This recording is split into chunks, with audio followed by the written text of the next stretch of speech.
Italy ভিসার ক্ষেত্রে পাসপোর্টের তথ্য নিখুঁত হওয়া অত্যন্ত জরুরি। বিশেষ করে ইউরোপীয় ইউনিয়ন ইইউ এবং সেনজেনভুক্ত দেশ হওয়ায় ইতালি অ্যাম্বাসি পাসপোর্টের তথ্যের সামান্যতম অমিল বা জটিলতাকেও বেশ কড়াভাবে দেখে। আপনার প্রশ্নে থাকা মূল বিষয়টি, অর্থাৎ পাসপোর্টে এক নাম সিঙ্গল নেম থাকলে ভিসা হবে কিনা এবং অন্যান্য কি কি সমস্যা থাকলে ভিসা পেতে জটিলতা হয়, তা নিচে বিস্তারিত আলোচনা করা হলো। 1. পাসপোর্টে শুধু এক নাম সিঙ্গেল নেম থাকলে কি ভিসা হবে? সহজ কথায়, শুধু এক নামে, যেমন পাসপোর্টে শুধু শরীফুল বা ইসলাম আছে, কোনো সারনেম বা গিভেন নেম আলাদা করা নেই। ইতালির ভিসা পাওয়া বর্তমানে অত্যন্ত কঠিন এবং অধিকাংশ ক্ষেত্রে ভিসা রিজেক্ট বা হোল্ড হয়ে যায়। কেন সমস্যা হয়? আন্তর্জাতিক নিয়ম অনুযায়ী পাসপোর্টে দুটি অংশ থাকা বাধ্যতামূলক। 1. গিভেন নেম, আপনার নাম। 2. সারনেম, ফ্যামিলি নেম, বংশগত নাম বা পদবি। যদি আপনার পাসপোর্টে শুধু একটি নাম থাকে, তবে সাধারণত আইসিএও স্ট্যান্ডার্ড অনুযায়ী সারনেমের ঘরটি খালি থাকে। কিন্তু সেনজেন বা ইতালি ভিসার অনলাইন সিস্টেমে আবেদন করার সময় সারনেম বা লাস্ট নেম ছাড়া ফর্ম সাবমিট করা যায় না। এর ফলে তথ্যের অমিল তৈরি হয় এবং ভিসা অফিসাররা আবেদনটি বাতিল করে দেন। সমাধান কি? যদি আপনার পাসপোর্টে শুধু এক নাম থাকে, তবে ভিসা আবেদন করার আগেই পাসপোর্ট সংশোধন রি-ইস্যু করে নিন।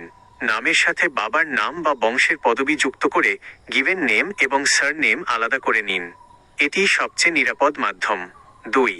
পাসপোর্টে আর কি কি সমস্যা থাকলে ইতালি ভিসা পেতে সমস্যা হয়? এক নাম ছাড়াও পাসপোর্টে নিচের সমস্যাগুলো থাকলে ইতালি ভিসা প্রাপ্তিতে বড় বাধা আসতে পারে। 1. নামের বানানে ভুল বা অক্ষরের অমিল, স্পেলিং মিসম্যাচ। আপনার পাসপোর্ট, জাতীয় পরিচয়পত্র, এনআইডি, জন্ম নিবন্ধন এবং শিক্ষাগত যোগ্যতা বা কাজের সার্টিফিকেটে নামের বানান হুবহু এক হতে হবে।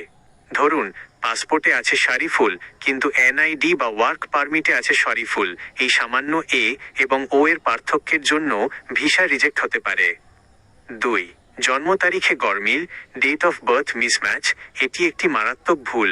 পাসপোর্টের জন্ম তারিখের সাথে যদি আপনার স্পন্সরশিপ, ওয়ার্ক পারমিট, নুল্লা ওস্টা বা অন্যান্য কাগজের জন্ম তারিখ না মেলে, তবে অ্যাম্বাসি ধরে নেবে কাগজপত্র জালিয়াতি করা হয়েছে। 3. পাসপোর্টের মেয়াদ কম থাকা, ভ্যালিডিটি ইস্যু।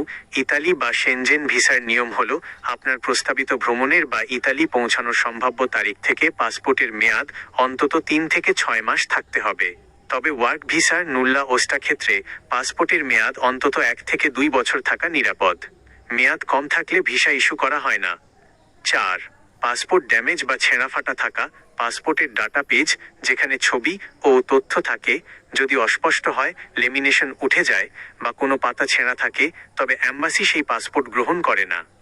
5. পূর্ববর্তী রিজেকশনের তথ্য গোপন করা।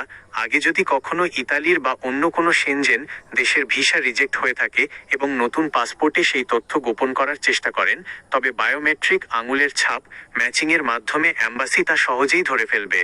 তথ্য গোপন করলে ভিসা তো হবেই না, উল্টো ব্যান খাওয়ার ঝুঁকি থাকে। আপনার জন্য পরামর্শ, আপনি যদি ইতালির ভিসার জন্য, বিশেষ করে স্পন্সর বা ওয়ার্ক ডিরেক্ট ভিসা আবেদন করার প্রস্তুতি নিচ্ছেন, তবে সবার আগে আপনার পাসপোর্ট এবং নুল্লা ওস্তা ওয়ার্ক পারমিটরা তথ্য মিলিয়ে দেখুন। যদি পাসপোর্টে এক নাম বা বানানের ভুল থাকে, তবে দালালের কথায় প্রলুব্ধ না হয়ে সময় থাকতে বাংলাদেশ পাসপোর্ট অফিস থেকে তা সংশোধন করে নিন। সঠিক ও নির্ভুল পাসপোর্টই ভিসা পাওয়ার প্রথম শর্ত। আপনার পাসপোর্টটি কি একদম নতুন, নাকি অলরেডি ওয়ার্ক পারমিট চলে এসেছে? কোনো নির্দিষ্ট ভুলের ব্যাপারে জানতে চাইলে বলতে পারেন।